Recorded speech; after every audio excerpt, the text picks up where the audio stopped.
Alright, msakazweni ngoma FM 100.3 we play listen imzuzu kwamba ukuthi ke mthathu ngapha ngibagama nqikora le11 kwanomsakazi wakhe nongoma FM siphinde sikubingelele nakunongoma FM YouTube channel sikhona nasey'nkundleni zokuxhumana lapha kunongoma FM 100.3 silana ke njengamanje kwi-VD yakhona ke la esibani kwahlabisa sihambisana ke no Mr Fixit u Mr Service Delivery umhlonisha ku KK engwakankosi siza ukuthi khamba kanjani nanje ngoba ke namhlanje kuusuku lwamanqamu siyabona ukuthi ke amaqembu ezepolitiki abhizi namhlanje kuminciwe kubi mhlonishwa asikubiyela sikwamukele emsakazweni siyabingelela amashenge sibingelele nakubalaleli bakho kwenongoma FM siyabona namhlanje ukuthi uphumile kwesinye iskipa wangena kwesinye nanje ngoba sibona nesmile ebusweni bakho kanjalo ke nangendlela ogqoke ngayo ukuthi hayi cha namhlanje zikhala ngempela siyazi ukuthi uvotile ngosuku lokuqala nje lama special vote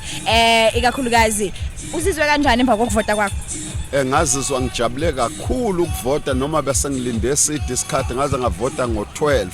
eNew German Community Hall ngomsombuluko ngenxa yokuthi imaterial yayingaphelele kodwa salinda ngokukhulu ukuze ukuba nomusa ngoba sazi verse ukuthi sizovikela iKwaZulu Natal sizovikela amandla esesiwenzile eSouth Africa for 30 years so ke namhla ke la ngibisekhaya ke ngakithi ngikwahlabisa ngiqale kwahlabisa ngise Ward 12 manje kodwa ngiphikelele ezansi lekwelakithi eBig 5 endala ila ngiyangakhona ke ngiyakhona Ward 1 Ward 2 Ward 3 and Ward 4 kulama ward angakithi la engikhulele khona kulama ward so noma kunama videos so hambele emhlonishwa lingakanani isasasi kakhulukazi la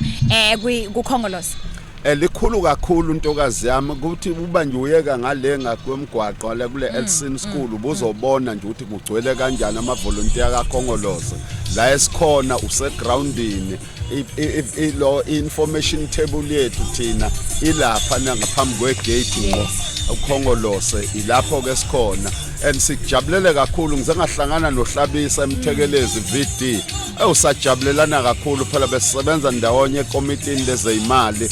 kwishamthetho saKwaZulu Natal before aye Cape Town thina ke nje into esinayo njengoKhongolose akukho umuntu esizomchukuluza nesomsabisa sibonge kuba professional kamfowethu baba uhlabisa kanye nathi futhi phela ngakhohlwa sasothisha omkhulu so ke ingakho ke thina samile ukuthi sisewothisha namanje mhlonishwa njengamanje abantu bayaqhubeka bayavota kusezikhaza sekuseni ke njengamanje kubi amanzi ongabhekisa kumlaleli ngasekhaya kumbukelwe nongoma FM YouTube channel esazophuma ekhaya eyovota omunye esazophuma emsebenzini ethi hayi cha nami ngiyovota okokuqala nje sicela abangasebenzi namhlanje beze ezikhungweni as early as possible kushaye o12 sebeqedile ukuvota ukuze ungadisturba nanoma yini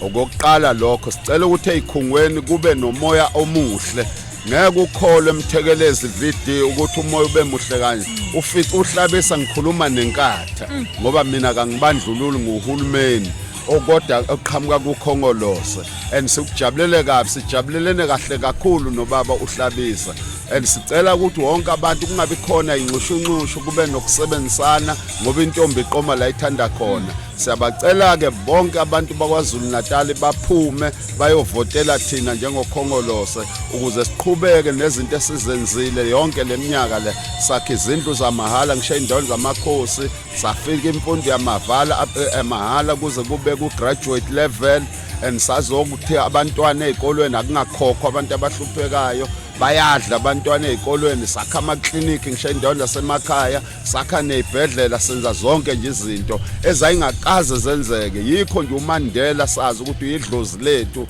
elihle njengoKhongolose ngoba uyena owafaka ifiso kaLuthuli ngalesikhathi engene ezophatha izwe ngo1994 mhlonishwa uyapi mangabe suka la ngoba siyazi ukuthi udeploye kuyona yonke indawo le yasemkhanya kodwa mina ngine parliamentary office kwahlabisa Big 5 municipality njengamanje ke sengiphikelele ngiyowela uN2 ngiphikelele ngale mawusubheka ngako Mozambique ngiya eWard 1 kwaMnqobokazi uNkosungwane ngiya eWard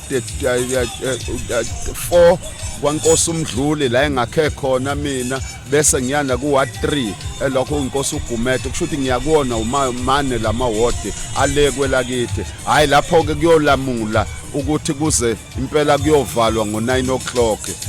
ngoba senjalo ngizobe ngena no door to door yikho namhlanje ngigqoke ublack green and gold obhaliwe nje ukuthi ngukhongolose akekho ngingabazayo kodwa ngeke ngifake ipolitiki ngoba ngisewumhlonishwa umphathiswa wezakhiwo kahulumeni kanye ne-human settlement la kwi-province yethu ufuna ukushiya leso sithombe esihle sokuthi wa professionals asiphanjaniswa ukuthi siyinhlangano ezihlukene. Hlonishwa sibonga kakhulu ukukhuluma nawe la emsakazweni Nongoma FM. Siyabonga kakhulu Ntokazi, siyabonga Mashenge, Ntokazi kaMazikode. Sibonge kakhulu ku-interview wena ngomhla ka-29 ekade sasuwulindele.